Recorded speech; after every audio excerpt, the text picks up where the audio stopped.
व्याप्तं येन चराचरम्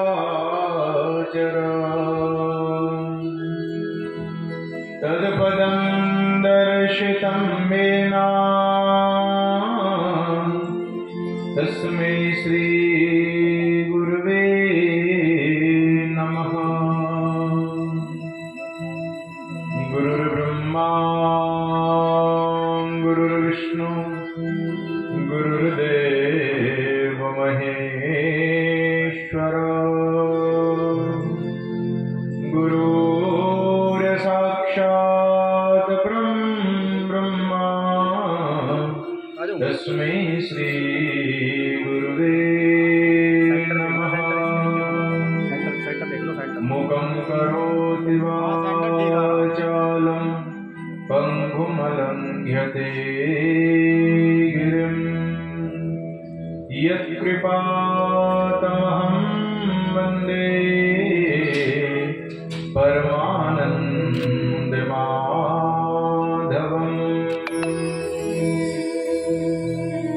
ध्यानमूलं गुरुमूर्ति पूजमूलं गुरुर्पद मन्त्रमूलं गुरुर्वाक्य मोक्षमूलं गुरुकृपा। वन्दे देव उमापतिं सुरगुरो वन्दे जगत्कारणम्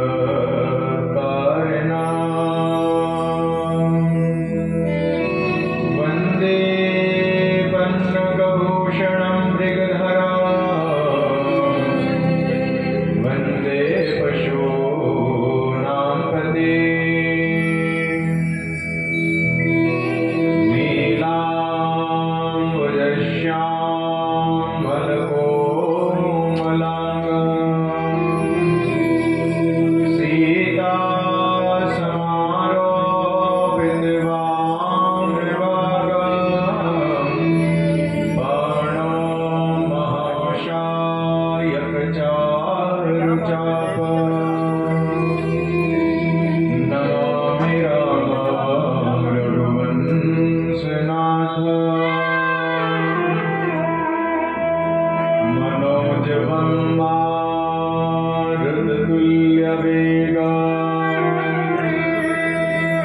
जितेन्द्रियं बुद्धिमतां वरिष्ठा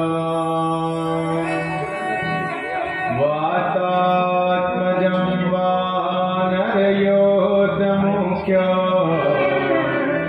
श्रीरामदूतं शरणं प्रपद्ये। व्यासं व्यासकरं वन्दे मुनिं नारायणं स्वयं यत् प्राप्त कृपालोका लोकामुक्ता कलेगृहा। श्रीधरं श्रीधरं वन्दे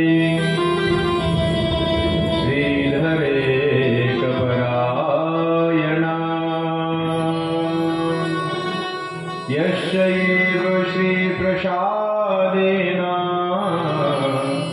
श्रीधरयं कृतीकृता। राधाभक्ति हरिज्ञानं ताभ्यं यच समन्विता तां श्रीभागवतीं गाथा वन्दे योगरूपिणा। वंशी विभूषितकरा नव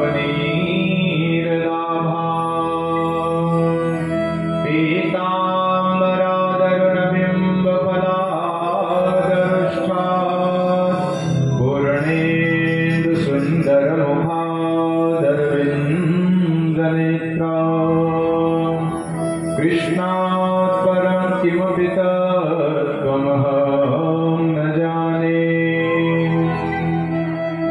नारायणं नमस्कृत्य नरं चैव नरोत्तमं देवीं सरस्वतीं व्यासं ततो जयमुदीरये। बोलो सच्चिदानंद भगवान की जय। श्री राधा मेरी स्वामिनी, मैं राधे तिरुदास, जन्म जन्म मोहि दीजो श्री चरणन में वास। सब द्वारन को छोड़कर मैं आयो तेरो द्वार। हे वृषभानु की लाडली, निक मेरी ओर निहार। बरसाने की राधिका, नंदगांव के हैं श्याम। इनके चरणों में करूं कोटि कोटि प्रणाम, कोटि कोटि प्रणाम। बोले सच्चिदानंद भगवान की जय। बोले भागवत भगवान की जय। श्रीवाती बिहारी लाल की जय।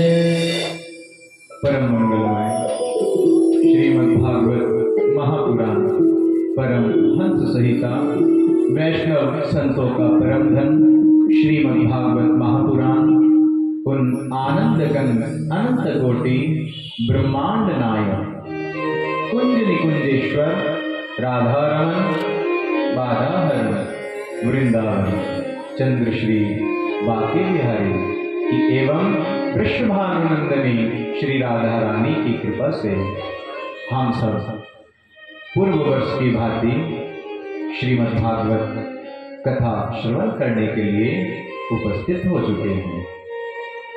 जय जय श्री राधे, जय जय श्री राधे, जय जय श्री राधे।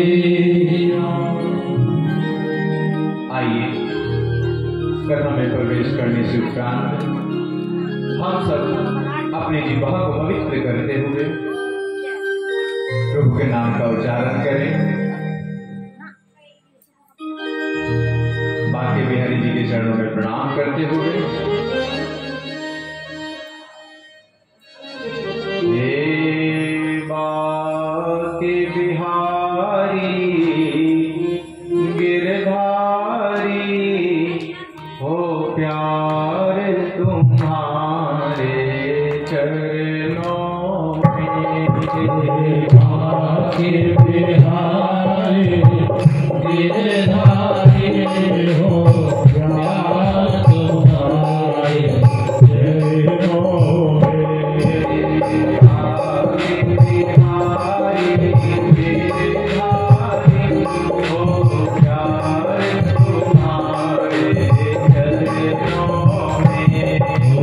बाके बिहारी गिरधारी हो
कॉलोनी का नाम भी बड़ा सुंदर है, प्रेमपुरी कॉलोनी। और इस गली का नाम तो साक्षात हमारे कुंज जी से जुड़ गए, कुंज गली। इसका बड़ा ही सुंदर नाम है। भाग्योदयेन बहुजन्म समर्जितेन सत्संगम च लभते पुरुषो यदावे। अज्ञान हेतु मोह मदांत कारनाशम विद्याय ही तदो दयेत विवेक। क्या कह रहे हैं ये? भाग्योदयेन बहुजन्म समर्जितेन। ये भागवत महापुराण जो आज यज्ञ प्रारंभ हुआ है, ये ऐसे ही हर किसी को प्राप्त नहीं होता। हमारे अनेक अनेक जन्मों के जब भाग्य उदय होते हैं, तब जाकर हमें श्रीमद् भागवत कथा श्रवण करने का अवसर प्राप्त होता है। ये देवताओं को भी दुर्लभ है। और आप देखिए, आपकी तो देवताओं से भी ऊपर उपाधि आ गई है। आप सब इसको श्रवण करने के लिए सभी उपस्थित हो गए हैं। यहाँ तो यहाँ इसको क्या कहते हैं हम? ये भूलोक है। भूलोक में बैठकर हम यहाँ पर कथा को श्रवण कर रहे हैं। भूलोक कहाँ आता है? जहाँ पर हमारे पितृ देवता रहते हैं। और स्वर्गलोक आप सब जानते हैं। कौन कौन स्वर्गलोक जाना चाहता है? कोई नहीं जाना चाहता। आप यहीं पे रहना चाहते हैं। परमानेंट यहाँ कोई भी नहीं है। भगवान भी परमानेंट नहीं रहे हैं। वो भी अपनी लीलाओं को विराम करके वो भी अपने धाम को पधार गए। तो आप कैसे परमानेंट रह सकते हैं? तो अभी भी नहीं बताओगे स्वर्ग लोग कौन कौन जाना चाहता है और मृत्यु लोग कौन कौन जाना चाहता है? अभी भी हाथ वहीं पे रखे। नहीं, ऐसा नहीं। देखिए, साक्षात श्रीमद् भागवत कथा जो श्रवण करते हैं वो भगवान के अनन्य भक्त होते हैं। आप सब भी प्रभु के अनन्य भक्त हैं। आप सब जानते हैं कितनी संख्या है? आप सब जानते हैं बड़ी बात है। यहाँ पर एक बड़ी सुंदर कथा आती है। एक संत जी भगवान का बड़ा भजन कीर्तन किया करते, समाधि में लगे रहते कि प्रभु बस आपका भजन ही भजन करता रहूं। और एक न एक दिन जब हम भजन भगवान का करते हैं तो परमात्मा का दर्शन भी हमें अवश्य होता है। वो संत महात्मा को कई वर्ष बीत गए, वो भगवान का भजन करने में मस्त हैं, समाधि लगाए बैठे। एक दिन प्रभु सामने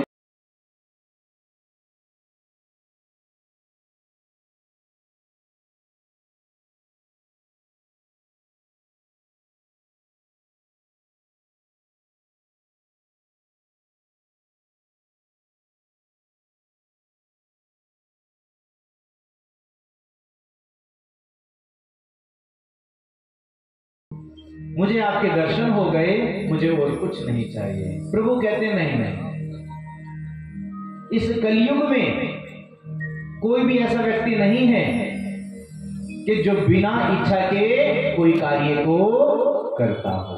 कोई भी ऐसा व्यक्ति नहीं है। कहते नहीं नहीं प्रभु मुझे कुछ नहीं चाहिए। प्रभु ने कहा मैं तुमसे बहुत प्रसन्न हूं, कुछ भी मांगना है मांग लो।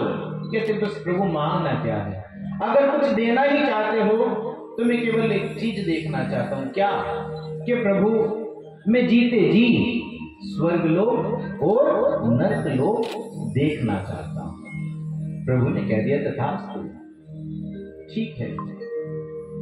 आज विमान में बैठकर वो सर्वप्रथम कहां पर गए हैं? वो कलयुग में, जहां पर क्या हो रहा है? वहां पर आप सब जानते हैं मृत्यु लोक में क्या होता है? दंड दिए जाते हैं।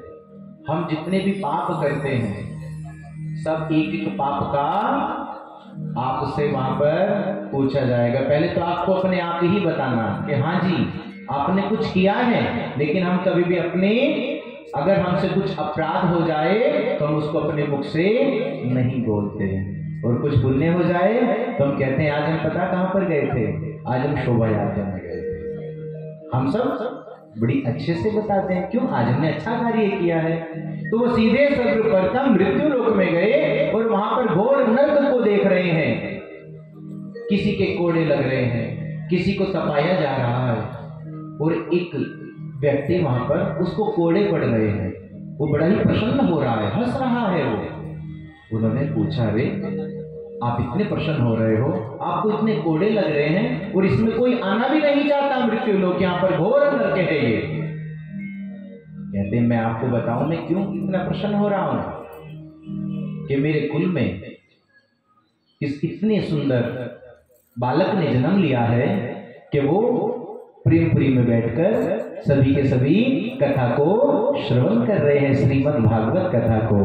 उनके पुण्य से मैं कल को स्वर्गलोक में जाने वाला हूं। आगे बढ़े हैं, आगे बढ़कर वो स्वर्गलोक की ओर गए कि देखे स्वर्ग में तो बड़ा ही आनंद होता है, जरा स्वर्गलोक भी देख ले जाकर। जैसे स्वर्गलोक में गए, वहां पर देखने के बाद देखा सब बड़े आनंदमय हैं। एक व्यक्ति वहां पर बैठा हुआ बड़ा रुदन कर रहा है, रो रहा है। उनसे पूछा आप क्यों रो रहे हो, क्या बात है, इतना रुदन क्यों करते हो आप? कि प्रभु मैं आपको क्या बताऊं, मेरे कुल में एक ऐसे बालक ने जन्म लिया है कि वो बड़ा ही उद्दंडी है। आज तुम्हें स्वर्ग भोग रहा हूं, कल को मुझे नरक में जाना है। इसलिए आप सब तो बड़े ही भाग्यशाली हैं, आपका भी पुण्य यहाँ पर, और आपके जो पितृदेव हैं वो भी बड़े प्रसन्न हो रहे हैं, वो भी साक्षात यहाँ पर आकर इस कथा को श्रवण कर रहे हैं। बोले राधे राधे, जय जय श्री राधे, जय जय श्री राधे। राधे नाम आप लेते रहा करें।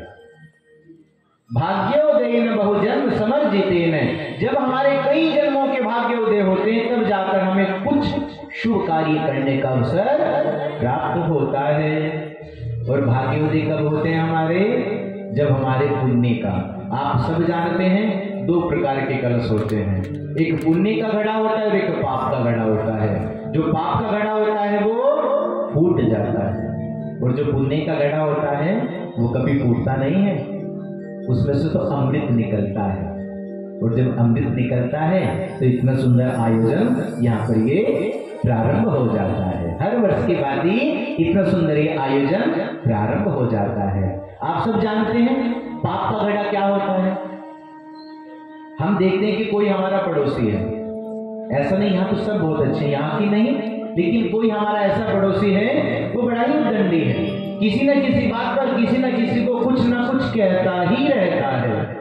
तो एक दिन क्या आता है कि कोई ऐसी उसको बीमारी लग जाती है जिसको डॉक्टर भी सही नहीं कर पाते, तो फिर क्या कहते हैं आप सब मिलकर, किसके पाप का घड़ा भर गया है, अब तो ये फूटेगा ही फूटेगा। और जब हमारा पुण्योदय होता है, पुण्य का घड़ा भर जाता है, तो हम सबको श्रीमद् भागवत कथा श्रवण करने का अवसर प्राप्त होता है। बोले बाकी बिहारी लाल की जय। महात्म्य का सबसे प्रथम श्लोक आता है, आप सब मेरे साथ में मिलकर बोले, सच्चिदानंद रूपाय। आप सबको भी मेरे साथ में मिलकर बोलना है। मैं ऐसा नहीं, आप सबके कल्याण के लिए ही श्रीमद् भागवत है। आप सब जानते हैं सुखदेव जी ने किसको सुनाई थी? राजा परीक्षित को, और वो तो राजा महाराजा थे, उनको कथा श्रवण कराई है। हम तो कुछ भी नहीं है, तो हमको भी तो अपना कल्याण का साधन ढूंढना चाहिए। बोले सच्चिदानंद रूपाय विश्वोत्पत्त्यादि हेतवे तापत्रय विनाशाय श्री कृष्णाय वयं नमः। सच्चिदानंद रूपाय, सर्वप्रथम क्या आया है? सच्चिदानंद, सत, चित और आनंद। प्रभु का एक नहीं 3 यहाँ पर नाम बताएगा, सत, चित, आनंद। सत्य क्या है? सर्वप्रथम यहाँ पर कहा जाता है सत्य क्या है। आप यहाँ पर बैठकर कथा को श्रवण कर रहे हैं, ये सत्य है। आप सब इसको मान भी सकते हैं, यही सत्य है। लेकिन जो आज है क्या वो कल रहेगा? आप सबको थोड़ा बोलना भी पड़ेगा। ऐसा नहीं पंडित जी कथा करते रहेंगे, आप केवल सुनते रहेंगे, आपको भी हाँ ना का जवाब देना होगा, तभी तो हमें पता चलेगा कि आप श्रोता बहुत अच्छे हैं। तो सत्य क्या है? जो आज है क्या कल वो रहेगा? जो कल है या परसों रहेगा? नहीं रहेगा। इसको हम सत्य नहीं, हाँ इतना हम सत्य जरूर कहेंगे, 2 से 5 कथा होती है, और प्रभु की कृपा से ये 2 से 5 कथा हम 7 दिन श्रवण करेंगे। ये सत्य है। जो आज है वो कल नहीं रहेगा, जैसे हम आज हैं ऐसे हम कल नहीं रहेंगे। सत्य केवल कौन है? जो पहले था, अब भी है और आगे भी रहेगा। वो कौन है? श्री बाकी बिहारी। ईश्वर केवल सत्य है, अन्यथा और भी कुछ सत्य नहीं है। फिर आता है चित्त, जो अंधकार को उजाले में बदल देता है। ज्ञान, चित्त कहते हैं प्रकाश को। हम कोई भी पुस्तक पढ़ते हैं और कुछ समय के लिए हम क्या करते हैं कि उस पुस्तक को हम लाइट भाग जाए तो हम उसको बंद करके रख देंगे, तो वो प्रकाश हमारा परमानेंट नहीं रहने वाला है। इसी प्रकार से हम बैठते तो कथा में हैं, लेकिन कुछ श्रोता ऐसे भी होते हैं उनको अपने घर की भी याद आ जाती है कि न जाने मैं तो ताला लगाना ही भूल गई, कहीं कोई एंट्री ना कर दे। मेरे बालक ट्यूशन से आएंगे, पता नहीं उनको भोजन मिलेगा या नहीं मिलेगा, ये भी हम सोचते होंगे। सत्य है नहीं है ये बात? ऐसा भी हम सोच लेते हैं। 14 चीजें अगर हम ये त्याग दें, 5 कर्म इंद्रियां हैं और 5 हमारी ज्ञान इंद्रियां हैं, मन, बुद्धि, चित्त और चौथा क्या है? अहंकार। कभी हम त्याग ही नहीं पाते। मन को अगर हम वश में कर लें तो हम कौन बन सकते हैं? हम प्रहलाद भी बन सकते हैं। विदुर जी के घर भी प्रभु ने क्या खाया था? छिलके खा गए। और सबरी ने झाड़ू मार रही है और क्या कर रही है कि मेरे प्रभु आएंगे, मेरे राम आएंगे, मेरे राम आएंगे। आप सभी तो कृष्ण को बुलाना चाहते हैं कि मेरे प्रभु आएंगे। राम कृष्ण तो एक है, नाम है प्रभु के अनेक। तो हम सब अगर इनका दमन कर लें तो हम साक्षात प्रहलाद जी भी बन सकते हैं, हम सबरी भी बन सकते हैं, विदुरानी भी बन सकते हैं। लेकिन ऐसा हम कर ही नहीं सकते। केवल जब तक हम कथा में बैठे हैं तब तक पंडित जी की बातें हमें बहुत अच्छी लग रही हैं। उसके बाद में हम घर जाकर कि क्या सुनाया पंडित जी ने, वो तो हम वहीं पर छोड़कर आ गए। आपको मैं प्रश्न दृष्टांत आता है। एक हमारे लाला जी हुए, वो नित्य प्रति सत्संग सुनने के लिए जाते थे। जैसे हमारे यहाँ पर गौशाला में सत्संग भवन है, नित्य प्रति वहाँ पे सत्संग होता है। 18 साल का उनका नियम था, वो नित्य प्रति सत्संग सुनने के लिए जाते थे। एक दिन उनकी अचानक से तबीयत खराब हो गई तो उनका पुत्र वहां पर चला गया। उन्होंने कहा, बेटा हमारा नियम नहीं टूटना चाहिए, एक ना एक हमारे घर से कोई भी सत्संग को सुनने के लिए अवश्य जाए। तो आज वो पिताश्री की आज्ञा का पालन करके चले गए हैं। और पिताश्री की आज्ञा का पालन करते हुए बोले, बाके बिहारी लाल की श्री कृष्ण गोविंद की जय। आज पुत्र को भेज दिया गया, जाओ आप सत्संग सुनने के लिए जाओ, आज मेरा स्वास्थ्य ठीक नहीं है। तो आज पुत्र चले गए। तो वहां पर महात्मा जी, संत जी बड़ा सुंदर प्रसंग सुना रहे थे कि गौ जो हमारी होती है वो साक्षात हमारी माता होती है। गौ माता में साक्षात हमारे 33 कोटि देवी देवता विराजमान रहते हैं। उसने कहा, आज तक मुझे ये बात नहीं पता थी, मैं तो आज धन्य हो गया सत्संग को सुनकर। आज जैसे ही सुबह सत्संग सुनने के बाद आज वो दुकान पर गया और दुकान पे जाने के बाद दुकान खोली तो उनकी कहीं की चोकर इत्यादि की दुकान है। गाय माता आई और वो तो आज भोजन पा रही है। बड़ा आनंदमय कि मेरे घर तो साक्षात मेरी दुकान पर ये 33 कोटि देवी देवता आ गए हैं, भोजन करा रहे हैं, आनंदमय चोकर खा रही। इतने में पिताश्री आ गए। पिताश्री का, बेटा तुझे ये नहीं दिखता ये क्या कर रही है? सारा चोकर खा जाएगी, क्या खाएंगे फिर हम? पिताश्री जी, आपने मुझे सत्संग में भेजा था। तो संत महात्मा जी कह रहे थे कि गौ में 33 कोटि देवी देवता रहते हैं। मैंने तो देखा कि साक्षात भगवान आए हैं और मैं इनका नादर कैसे कर दूं? अरे बेवकूफ, मैं तो 18 साल से नित्य प्रति सुन रहा हूं। अगर मैं ऐसे ही सुनता तो बस हो गया हमारा काम।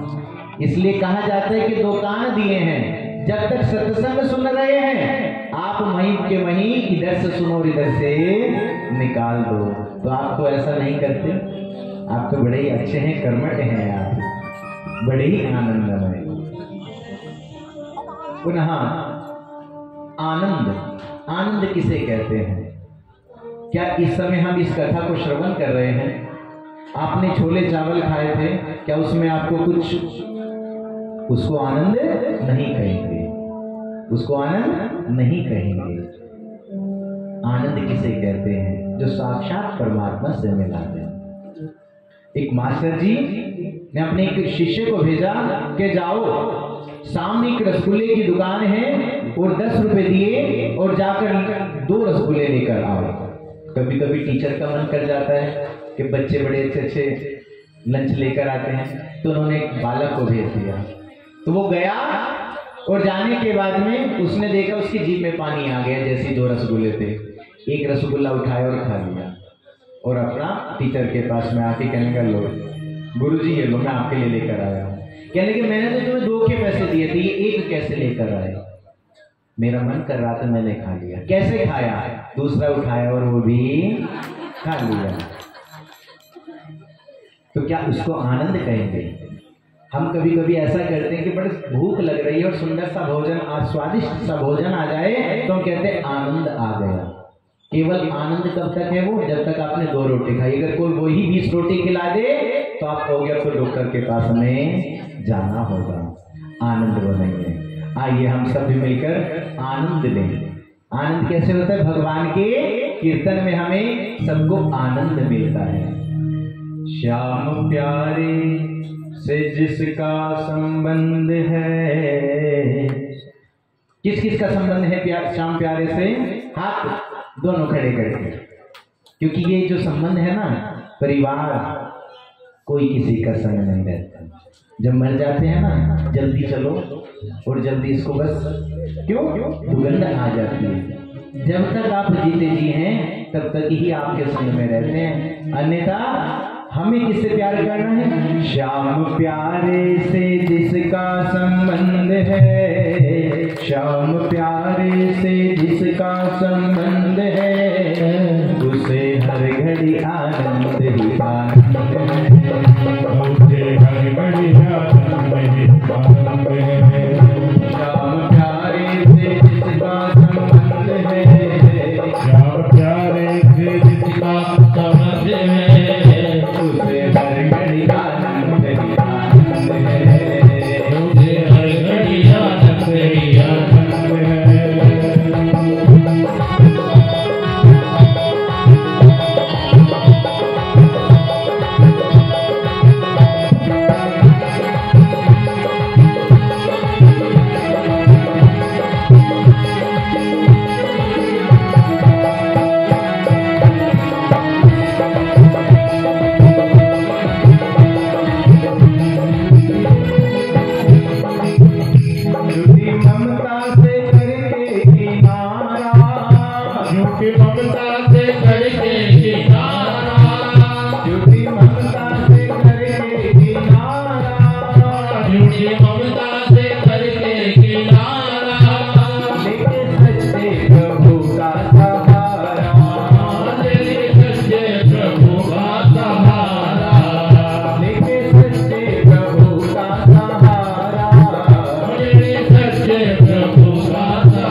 उसकी रजा में रजामंद है, उसकी रजा में रजामंद है, उसे हर घड़ी आनंद ही आनंद है, उसे हर घड़ी आनंद ही आनंद है।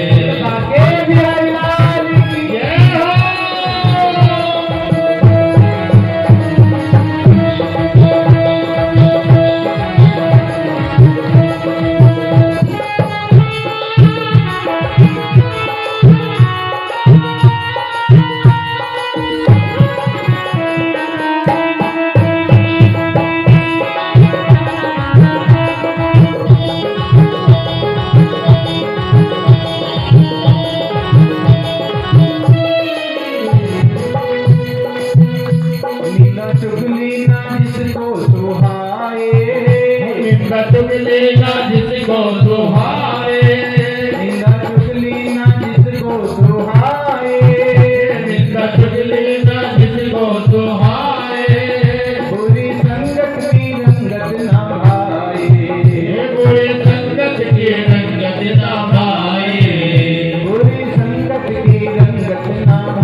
सच्चिदानंद रूप आए। ऐसे प्रभु का रूप है जो हमें आनंदमय कर दे।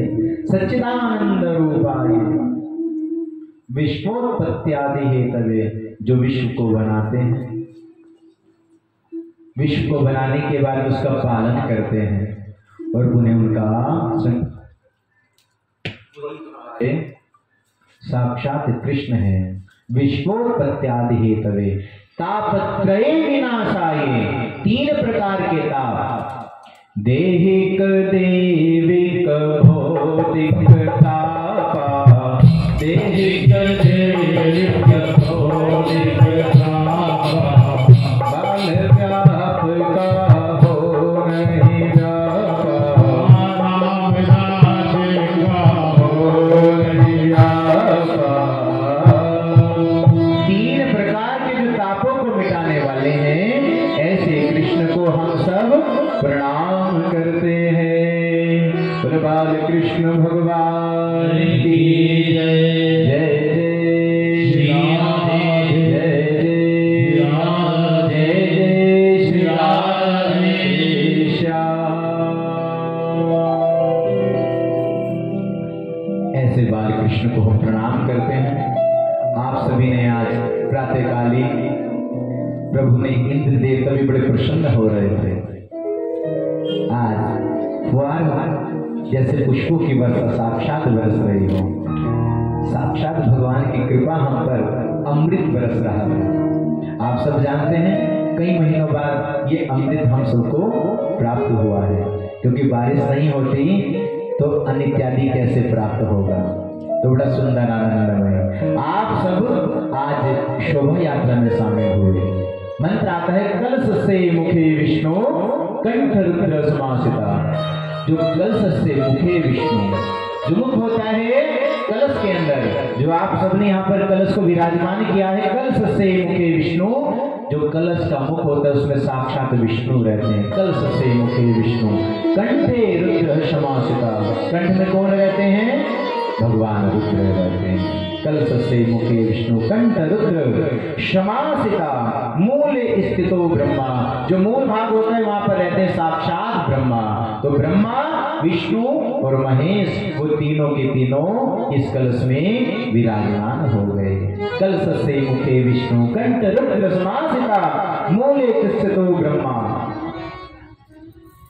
ऋग्वेदो यजुर्वेदो सामवेदो वर्तमने, जो हमारे 4 वेद हैं, आप सब जानते हैं। ऋग्वेद, यजुर्वेद, सामवेद और अथर्ववेद, चारों के चारों वेद भी इस कलश में ही समाहित हैं।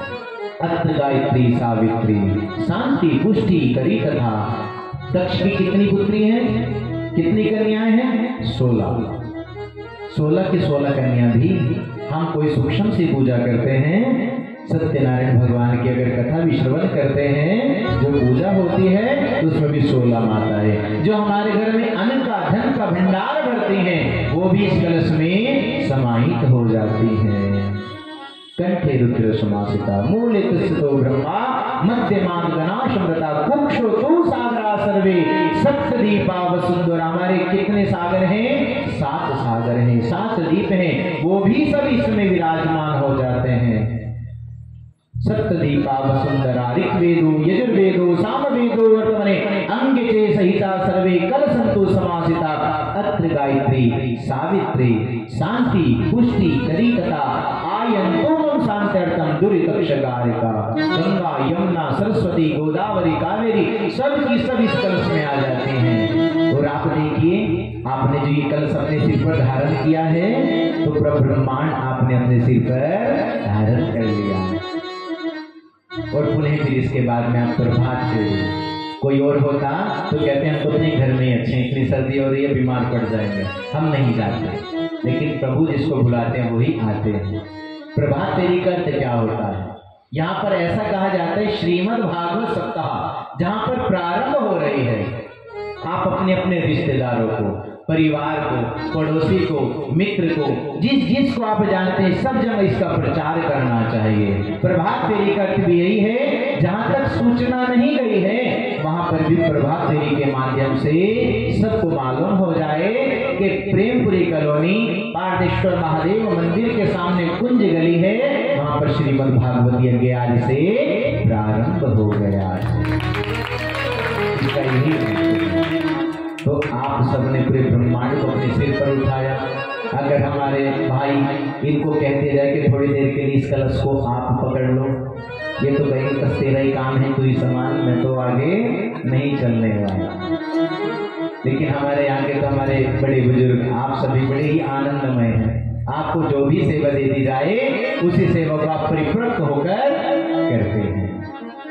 आइए ये कथा को आगे नैमिषारण्य क्षेत्र में चले। यही नैमिषारण्य क्षेत्र है, ऐसा मन ही मन में हम ध्यान करते हुए कि नैमिषारण्य क्षेत्र में जहां शौनक आदि ऋषि, शौनक आदि 88,000 ऋषि जहां पर बैठे हुए हैं, और सूत जी महाराज बड़ी ही छोटी सी उम्र वाले, जैसे 20 वर्ष की आयु। और शौनक आदि ऋषि कौन है? जिनके चतुर्युग कितने बीत चुके हैं आप सब जानते हैं। ये कलयुग हमारे लिए, हम ऐसा सोचते हैं कि पहली बार ही ये कलयुग आया है। 27 बार आ चुका है ये, 28वीं बार ये कलयुग फिर से आ गया है। ऐसे ऋषि वहां पर बैठे हैं उस नैमिषारण्य क्षेत्र में, और वो कोई ऐसे नहीं है कि केवल ब्रह्मचारी हैं, सबकी गृहस्थी, अपनी गृहस्थी का पालन करते हुए तब जाकर वैराग्य को प्राप्त और मां भगवान हरि का भजन करने लगे। न जाने कितने कितने वर्ष के हैं, और हमारे जो सूत जी महाराज हैं वो केवल 20 वर्ष की आयु के लगते हैं। आज सभी शौनक आदि ऋषि जैसे प्रातःकालीन संध्या वंदन से निवृत्त होकर आज जैसे ही बैठे हैं, तो सूत जी महाराज चले आ रहे हैं। सूत जी महाराज को देखकर शौनक आदि ऋषि जो बड़ी उम्र वाले हैं, न जाने कितने युग बीत चुके हैं, सब के सब खड़े हो गए और वंदन करने लगे, उनको हाथ जोड़कर प्रणाम करने लगे। सूत जी महाराज सोच रहे हैं, अरे इतने बड़े बड़े ये मुझे प्रणाम कर रहे हैं, तो यहाँ पर ये क्या कहते हैं, आप मुझे प्रणाम कर रहे हैं, आप ये उल्टी गंगा क्यों बहा रहे हैं? छोटों को बड़ों को प्रणाम करना चाहिए, और आप मुझे प्रणाम कर रहे हैं। शौनक आदि ऋषि कहते हैं, धन वृद्धा बल वृद्धा आयु वृद्धा तथैव च ते सर्वेपि ज्ञानं प्रदा किंकरा शिष्य किंकरा। कोई धन में बड़ा होता है, कोई सेठ जी हो जाते हैं, कोई धन में बड़ा होता है, और कोई बल में बड़ा होता है, कोई आयु में बड़ा होता है, और कोई ज्ञान में बड़ा होता है। तो बड़ा किसको माना जाता है? जो ज्ञान में बड़ा हो, उसकी उम्र नहीं देखी जाती। तो शौनक आदि ऋषि कहते हैं कि प्रभु आप तो ज्ञान में बड़े हैं, हम आपको प्रणाम करते हैं। आज जैसे ही प्रणाम किया गया, आप सब जानते हैं जब सत्यनारायण भगवान की कथा श्रवण करते हैं तो हम क्या कहते हैं, श्री सूत जी ने शौनक आदि ऋषियों से कहा। यहाँ पर भी वही सूत जी महाराज हैं। आज 88,000 ऋषि वहां पर बैठे नैमिषारण्य क्षेत्र में, यही हमारा नैमिषारण्य क्षेत्र है। हम सब बैठकर कथा को श्रवण कर रहे हैं। अब आपकी वर्ष तो इतनी नहीं है कि कई कई हजार वर्ष हम तो 100 साल जी लें, वो भी बहुत बड़ी बात है। उसमें भी न जाने कितनी कठिनाइयां आ जाती हैं हमारे जीवन में। कभी कभी हम सोचते हैं कि बस प्रभु अब तो आप हमें उठा ही लो, लेकिन कहने में अच्छा लगता है, अगर आ जाए तो फिर कहते हैं प्रभु भाग जाओ यहाँ से यार। ऐसा ही करते हैं हम सभी। तो यहाँ पर शौनक आदि ऋषि वहां पर आज सूत जी महाराज से कहते हैं कि प्रभु हम आपसे कुछ प्रश्न करना चाहते हैं, कुछ पूछना चाहते हैं प्रभु। आज जैसे ही शौनक आदि ऋषियों ने कहा कि प्रभु संसार में लोगों की मन में अशांति बनी रहती है। आप कोई हमें ऐसा उपाय बताएं कि संसार में जो लोग ये सभी अशांत रहते हैं, इनका मन कभी शांति ही नहीं रहता। इस समय इस कथा में बैठे और सोच रहे हैं कि ना जाने वहां पर उस दुकान में मेरे कोई होगा या नहीं होगा, ना जाने वहां पर ये मेरा काम कैसे होगा, क्योंकि ये मन हमारे बस में नहीं है, ये हम सोचते हैं। तो आज श्री सूत जी महाराज कहते हैं तो आपने बहुत अच्छा प्रश्न किया है। ये केवल आपके लिए नहीं, ये तो सभी के लिए प्रसंग है, पूरे संसार वासियों के लिए है। जब हमने इस मन को अपने काबू में कर लिया तो साक्षात हमें भगवान प्राप्त हो सकते हैं। बड़ा सुंदर कहते हैं, काल व्याल मुख ग्रास त्रास निर्नाश हेतवे श्रीमद् भागवतम शास्त्र कलो गिरेन भाषितम। कि काल एक अजगर का रूप, जो काल है अजगर के समान है, बहुत बड़ा है। हम दिन प्रतिदिन उसके मुख में जा रहे हैं और एक दिन ऐसा आएगा कि वो हमें ग्रास बना लेगा। और हम क्या करते हैं कि जब हमारा जन्म दिवस आता है तो हम हैप्पी बर्थडे टू यू मनाते हैं, बड़े प्रसन्न होते हैं। अरे आपकी तो उम्र कम हो रही है, बढ़ थोड़ा कर रही है ये जो आप इतने प्रसन्न हो रहे हैं। हम तो दिन प्रतिदिन उस काल के मुख में ग्रास बन रहे हैं और हम ये नहीं जानते। बड़े अचंभे की बात है, हम सब चीज की तैयारी करते हैं। हमारे घर में कोई शादी विवाह होता है तो हम उसके लिए बड़ी जोरों शोरों से बड़ी अच्छी तैयारी करते हैं। आज प्रभात फेरी है, आज तो हम बड़े सुंदर कपड़े पहनकर जाएंगे। हम हर चीज की तैयारी करते हैं, लेकिन मरने की तैयारी कोई भी नहीं करता। किसी को पता ही नहीं कि किस पल हम यहाँ पर हैं, अगले पल ना जाने क्या हो जाए, तो मरने की तैयारी कोई भी नहीं करता। एक माता जी अपने परिवार में अकेली ही थी। जब भी उनसे कोई काम नहीं होता तो वो क्या कहती कि इससे अच्छा तो भगवान मुझे उठा ले, इससे अच्छा तो यमराज मुझे उठा ले। बस केवल यही उसके मन में प्रसन्न रहता। कभी कभी हम भी ऐसा कर देते हैं कि भगवान अगर कभी नहीं सुनता कि भगवान हमारे तो सुनता ही नहीं है, ये हम भगवान को दोष देने में सबसे पहले आगे खड़े हो जाते हैं। तो आज वही माता जी बहुत बड़ी एक टोकरी रखी है, बहुत भारी है, आसपास कोई भी नहीं दिख रहा कि कोई उनके सिर पर उठवा के रखवा दे। तो आज फिर से माता जी ने कह दिया, मेरी तो यमराज भी नहीं सुनता कि जो मुझे उठा ही ले। अब यमराज जी भी कभी कभी भ्रमण करने के लिए आ जाते हैं, तो यमराज जी वहीं से गुजर रहे थे। अरे कोई मेरा भक्त भी हो सकता है, हमने तो सुना है कि सबके सब कृष्ण के भक्त हैं, हमें तो कोई याद ही नहीं करता, लेकिन यहाँ तो मुझे भी कोई याद करने वाला है। तो तुरंत यमराज जी वहां पर जाकर खड़े हो गए। देखा, अरे इतना लंबा शरीर, कौन है आप? माता जी अभी आप ही ने तो याद किया है मुझे। मैंने तुम्हें याद किया है, कौन है आप? मैं यमराज हूं। अरे आप यमराज हैं? क्या काम है माता जी बताइए, आपने मुझे याद किया। काम कुछ नहीं है, टोकरी मेरे सिर पर रखवाओ और यहां से चलते बनो। तो इसलिए हम सब क्या सोचते हैं, कह ही देते हैं केवल कि हम परमात्मा में उठाता नहीं है, लेकिन मौत किसी को प्यारी नहीं होती, सब डरते हैं उससे। तो यहाँ पर ये यही कह रहे हैं कि प्रभु ये सब के सब काल यहाँ पर ग्रास बन रहे हैं, फिर भी इनको अपने अच्छे बुरे का कोई ज्ञान ही नहीं है। तो प्रभु कोई ऐसा ज्ञान दीजिए कि जो इनको कुछ शांति मिल जाए। तो भगवान कहते हैं श्रीमद् भागवत कथा को श्रवण करो, वही आपकी मुक्तिदायक है, हमारे पितरों को भी मोक्ष देने वाली है।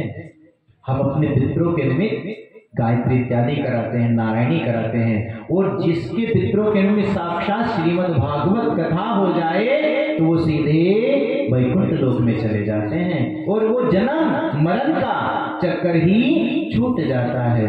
हम सब क्या सोचते हैं कि इस जन्म में ऐसे, न जाने के लिए जन्म में कैसे होंगे। आप भगवान से प्रार्थना करो, प्रभु हमारा अगला जन्म हो ही नहीं, हम तो केवल आपके दासी बने रहे, दास बने रहे, ऐसा भगवान से। आइए अब हम जानते हैं कि श्रीमद् भागवत क्या है। भागवत 4 शब्दों से बनी है, वैसे भक्ति, जैसे ज्ञान, वैसे वैराग्य और तैसे तर जाना। भक्ति, ज्ञान, वैराग्य, अचानक से वैराग्य नहीं करने, क्योंकि कर ही नहीं पाते हम तो 1 घंटा मंदिर में जाते हैं तो बस पंडित जी हमारे तो बच्चों का टिफिन तैयार करना है हमें। कथा में भी आने से पहले आप बहुत सारी तैयारी करके आती हैं कि स्वामी कहेंगे तुम तो कथा ही कथा के लिए रह गई बस। अब कभी आपने देखा है प्रदीप मिश्रा जी की कथा में 10-10 लाख जनता जाती है, 2-3 दिन पहले वो डेरा लगा लेती है वहाँ पर। डेरा लगाने के बाद में कहती कि रात को नींद भी नहीं आई। क्यों? वहाँ पे सोने की व्यवस्था ही नहीं है। आपके लिए तो देखो कितनी अच्छी सुंदर व्यवस्था की है, सोफे बिछाए हैं, कुर्सी बिछाई है, गद्दे बिछाए हैं, जैसे आप अपने घर में रहते हैं ऐसा आनंदमय माहौल इन कॉलोनी वासी ने आप सबके लिए बना दिया है। तो भक्ति ज्ञान वैराग्य इनको प्राप्त करते हुए एक ऐसी नौका है जिसे हम तर जाए, यही श्रीमद् भागवत है। ये साक्षात कल्प वृक्ष के समान है। श्रीमद् भागवत कोई ये पुस्तक नहीं है, पोटली नहीं है, इसमें तो भगवान ने सारी की सारी जितनी अपनी लीलाएं की हैं और भगवान श्री कृष्ण इसमें समाहित हो गए। साक्षात भगवान कृष्ण इसमें रहते हैं। बोले बाल कृष्ण भगवान की जय। श्रीमद् भागवत महापुराण हम वैष्णवों के लिए एक कल्प वृक्ष के समान है। यहां पर बताया जाता है कि 332 अध्याय आते हैं और 18,000 श्लोक आते हैं इसमें। निगम कल्पतरो गलितम फलम शुकमुखाद मृतदव संयुतम पिबत भागवतम रसमालया मुहर्हो ऋषिका भूमि भावुका। ये फल ऐसा है इसमें कोई छिलका भी नहीं है। ये जो श्रीमद् भागवत है ये पका पकाया हुआ फल है, इसमें ना तो किसी प्रकार का कोई छिलका है और ना ही इसमें कोई गुठली है। ये पका पकाया हुआ फल है। और ये कैसे प्राप्त हुआ? नारायण भगवान ने ब्रह्मा जी को, ब्रह्मा जी ने नारद जी को, नारद जी ने व्यास जी को, व्यास जी ने सुखदेव जी को, और सुखदेव ने आगे किसको श्रवण कराई? आप सब जानते हैं, वो कथा भी कल को आएगी। किसको श्रवण कराई? राजा परीक्षित जी को ये कथा श्रवण कराई। और आज हम किसे करा रहे हैं?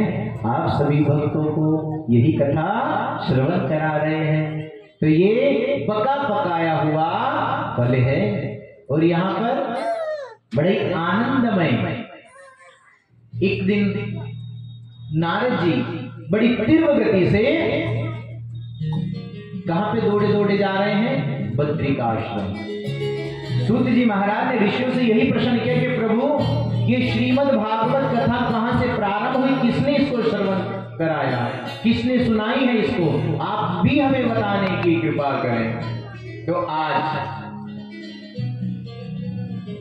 सूत जी महाराज बता रहे हैं बद्री का आश्रम की ओर श्री नारद जी महाराज बड़ी तीव्र गति से जा रहे हैं। सोनकादिक आसी, वहां पे शनकादिक ऋषि जो सनत, सनंदन, सनातन और सनत कुमार, ये 4 ऋषि हैं। आप सब जानते हैं ये कौन है? ये ब्रह्मा जी के भी पुत्र हैं। ये ब्रह्मा जी के पुत्र हैं। इनको भी ऐसा कहा गया था कि आप सृष्टि की रचना करो। इन्होंने कहा नहीं नहीं प्रभु, हम तो केवल भगवान का भजन करेंगे। ये उम्र में केवल 5-5 वर्ष के दिखते हैं सनकादिक ऋषि। सूत जी अलग हैं, सोनक आदि ऋषि अलग हैं, और ये शनकादिक ऋषि ये 4 भाई हैं, ये अलग है।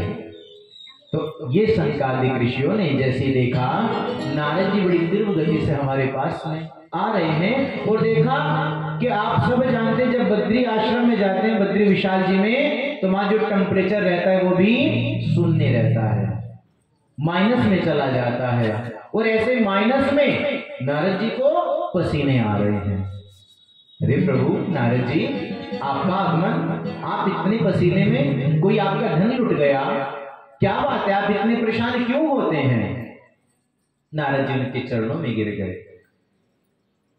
चरणों में गिरने के बाद में आज नारद जी कहते हैं कि प्रभु मैं आपको क्या बताऊं, पुष्करम चे प्रियागम चे काशी गोदावरी तथा हरि क्षेत्रम कुरुक्षेत्रम श्रीरंग सेतु वंदनम।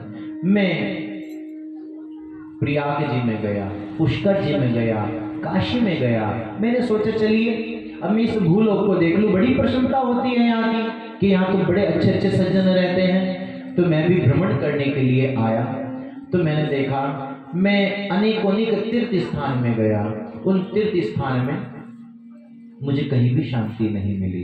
पाप से इतनी पाखंड, इतना पाखंड बढ़ गया है कि मैंने सोचा चलो अब यहाँ पर आप सब जानते हैं, जब भी हम कहीं कोई यात्रा पे जाते हैं तो हम क्या करते हैं, हम यात्रा के लिए राजा परीक्षित जब गए थे कि उनको 7 दिन की बाद उनकी मृत्यु हो जाएगी तो किसी तरह की कोई सूटकेस बांध कर नहीं ले गए। हम कहीं 2 दिन की यात्रा पे जाते हैं तो ठंडे भी वस्त्र रख लो, गर्म भी रख लो, ठंड लग जाएगी एक्स्ट्रा भी रख लो, तो अच्छे अच्छे अपने बैग भर कर ले जाते हैं। हम पिकनिक मनाने के लिए जाते हैं, क्योंकि अब हमारे जो दया धर्म है वो तो सब खत्म हो गई है।